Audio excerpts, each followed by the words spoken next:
shirarkoodii hore marka la fiiriyo iyo hab dhaqanka ayba ku dhismeen maamul goboleedyadu waxaad moodaa Soomaalidu inay iska indhatirayso xaqiiqada dhabta waxaana waxay ahayd caqabad ummadda Soomaaliyeed loo dhigay waxa sameeyay oo ka tagay ahraadigi Tigreega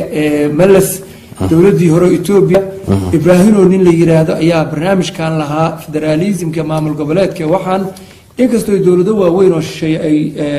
ay ku daarnaayeen haddana waxaad moodaa sidii loo dhisay iyadoo xataa maamulkii Tigreegu meesha ka baxay haddana waxaad moodaa in ay maaragtay sidii loo dhisay haddana ku shaqeynayaan haddana dib wax yar ku celiyo markii ay isku dhaceen dawladdii xukuumaddii madaxweynaha ka ah Xasan Sheekh Maxamuud oo hadda maanta dawladda jirta ka horeysay iyo Puntland marka isku dhacday waxa on behalf of usaxiixay Abdulwali Gaas iyo Puntland wasiirka arrimaha dibadda Ethiopia ayaa usaxiixay oo ka ahaa mas'uul oo isku keenay dawladda sidoo kale galmudug iyo marka isku dhacaan iyo Puntland Ethiopiaanka ayaa heshiisiyay iyadoo dawladda dhexe Soomaaliyeed joogto marka aad fiiriso intaasoo jeer ayay ka baxeen Puntland ay tiri waa ka baxayna dawladda dhexe Jubbaland waxaad ogtahay in ay hadda waxa weeye intaasoo jeer taliyaasha ciidanka oo la celiyay ay waxa weeye ay dib u celiyeen oo diideen dawlad waa caqabad loo sameeyay ummadda Soomaaliyeed qarannimada Soomaaliyeed ayay caqabad ku tahay dawladda Soomaaliyeed maanta shacabka Soomaaliyeedna mid la gudboon waxay tahay maadaama uu dastuurkii ku meel gaar yahay waxaan ugu baaqayaa shacabka Soomaaliyeed aftida laga qaado inay ku diidaan maamul goboleedyada waxaad u jeedaa yani oo aragtaa ciidankii yani xataa waaba la sii kala daran yahay marka laga soo hadla Axmed Madoobe oo kale hadda Puntland oo kale 310 kun oo ciidanka federaalka lagu talagalay 3 kun way wadireen Hirshabeelle iyo marka la yiraahdo koonfur galbeed iyo marka la yiraahdo galmudug Shiino ciidanka waxa loo diraa ama ha noqoto dawladda dhexe ayaa looga talagalay looga taliyayo ciidankooda saraakiisha ama militariga ha noqoto ama nabad sugidda ha noqotee waxa maamulo oo loo diraa federalismka laakiin waxa la socotaa Axmed Madoobe yani waxa weeye hadda taliyay ciidanka militariga loo diray baar dheeru jooga gadu jooga kii nabad sugidda loo diray sidoo kale waa soo celiyay waxa la socotaa shirkii weynaa oo hadda loogu yeeray oo Brussels markuu diiday ergey cadaan ah ajaanib ayaa soo bariday oo geyso oo ka yeeray Axmed Madoobe waa tagay wuxuu waxa weeye isku dayay inuu ilay iyo maamulkii Tigreega uu waxa weeye kala dab qaado ma aha fikirka Soomaalinimada kuma shaqeynayo qarannimada Soomaaliyeed baa ka soo horjeeda waa nin afmacaan waa nin bahalkeed dalkurid u tababaran sida maaragta wax loo qiyam waana nin historically aad loo yaqaan ama story aan ka dhax kale inkastoo arrimahaas oo dhan inaan cadeyno hayna haddana khilaafka ugu weyn ee maanta ka dhex jira Jubbaland waxaan cadeyno hayn in ay markii midowga maxaakiimta ragna waxa weeye waa la dilay ragna waa la qaaday oo diyaarada lagu qaaday ragna dhulka la martiyay Ethiopia inuu inta ay waday la boorgaraamiyay la soo celiyay si toosana oo ugu shaqeeyo kiilka sanaad intaasoo milyan laga siin jiray Jubbaland percentage-na uu kulaha gabre uu kulaha dekada Kismaayo miyaan cadeyno hayn adigu Axmed Madoobe in lala tashto iska dhaafe wax walba loo sameeyay waa la bariyay waa loo yimid waa waxa uu asagu u sheegay anigana waxaan kamid ahaa fatahaadii biyaha markii ay daadadkii beledweyne iyo baar dheere iyo qaaday ra'iisul wasaare ku xigeenka wafdi madaxweyne Maxamed Cabdullaahi Farmaajo diray oo culamaa u diin leh oo ka kooban bulshada qaybaheeda kala duwan ayuu yiri ma la tagi karo dhowr bari ayaa loo baaqdo la bariyo la war waxana waa samafal Axmedow maanta shirka uu u yeeranayaana waxay tahay wuxuu og yahay duulaan cad oo lagu talagalay oo siyaasadan intan waa ka weyntahay la raba in lagu soo nooleeyo Tigreegi waxa weeye maqale xiriir kala wada dhaxeeya oo waxa weeye wuxuu rabaa in aysan ka dhicin nabadda geeska Afrika maanta ka curatay inaysan ka dhicin buu rabaa waa majaxaabin aad u jeedo dawladdu si toos ah oo aan haba yaraatay aan qarsoodi lahayn buu kaga soo horjeestay maamul goboleedyadana wuxuu ugu yeertay sidii maalintii Axmed Xaaf markii galmudug iyo dawladda isku dhaxsanaayeen habkii ay ku badbaadiyeen oo kale inuu maanta iskugu badbaadiyo oo awaamiirtiisa uu ka soo horkeeno oo ka soo horjeediyo maamul goboleedyada uu dawladda dhexe ka soo horjeediyo oo uu fikirka haraadiga tigreega ee maqalle ee gabre oo waxa weeye gabaabsiga ayuu wuxuu rabaa inuu ku soo nooleeyo sidii maxamed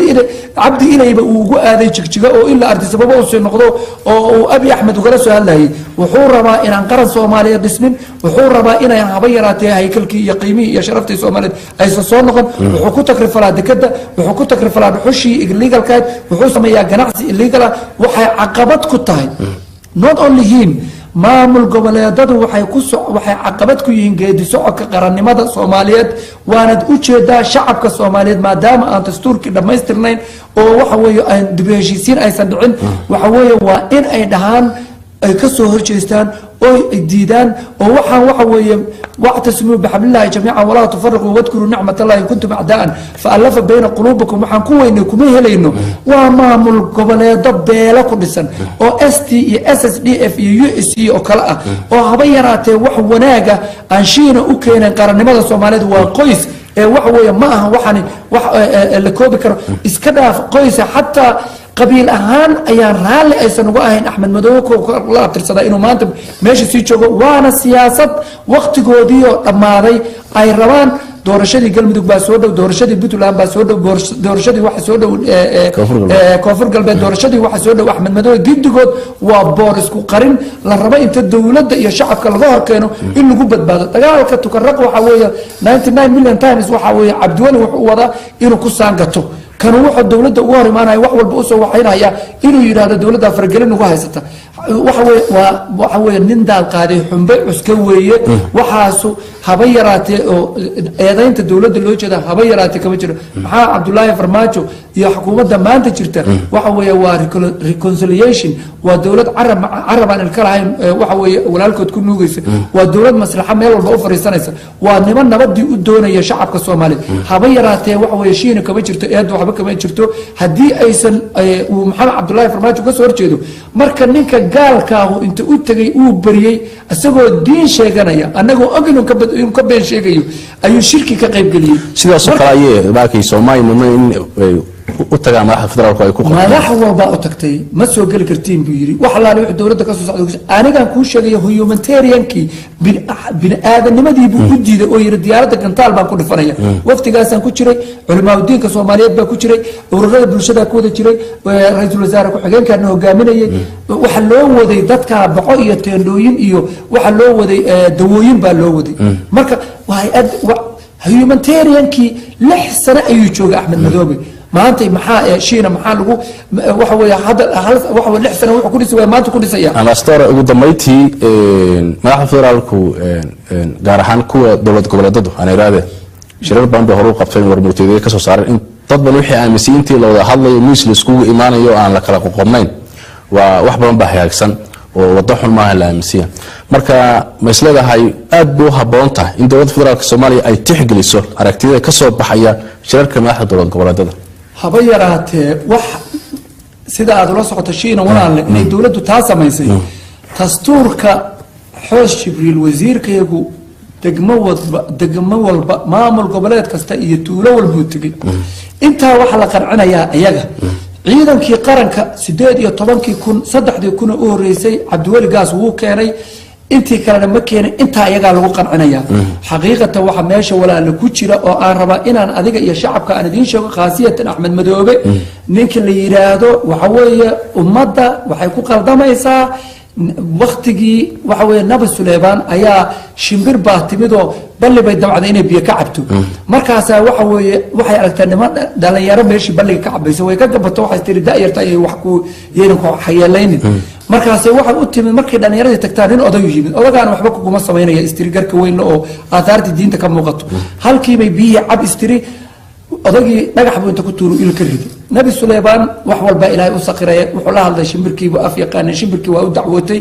waa loo yar odagii maxaa ku dishaaleeyay isha laga rido may wax tiri ish waxba iima dhibine garkaan ayuu igu siraya haybada islaamiga ah laga ciiro marka waxaan u sheegaynaa shacabka Soomaaliyeed iyo adigaba afka macaan iyo haybada aataarta diinta waxaanu leenahay arrin badane oogada lala oo caabuq talinaya caqli caafimaad lagu hubo oo caqli caafimaad lagu hubo orod yar baa dhaama oday reerka lagu aaminay oo agabaryeynaya agoontii caruuraha ninkii ururiyaa dhaama ugub aan asluub iyo lahayn xir maamuus leh haba agab la'aatee carmale edab labaa dhaanta eebada intuu kugu mudo araxda kaa toogto af macaane kula ooyayo uurka kuu dabaya abees micida kugu aasay ood aragtaybaa dhaama inankaan amaalkooda gudin aabba iyo hooyo adoogi la naar inan yaroo idif labaa dhaanta idif mantaqan waa dhoorka ergamida islaam wada jiroo kala adeegaya alla ilaahay colaad qaawan oo la og yahaa dhaanta isagoo ammaantaada wada uuna kuu qodaya laba afla kuu imaanayood ehelna moodayso ula jeedo gaarana wato cadow ku aargoosan aqoon darane iimaan leh oo la og yahaa dhaanta afka macaan ee axmed madoobe waxaa ka fiican in haba yaraatee laba qodob maamulka waqtiyadoodu dhacayana in lagu bedelo dad Soomaali ah dastuurkana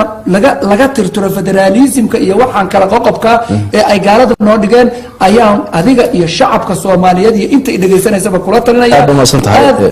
aad waana dhamaatay waqtiga afka macaana Axmed Madoobe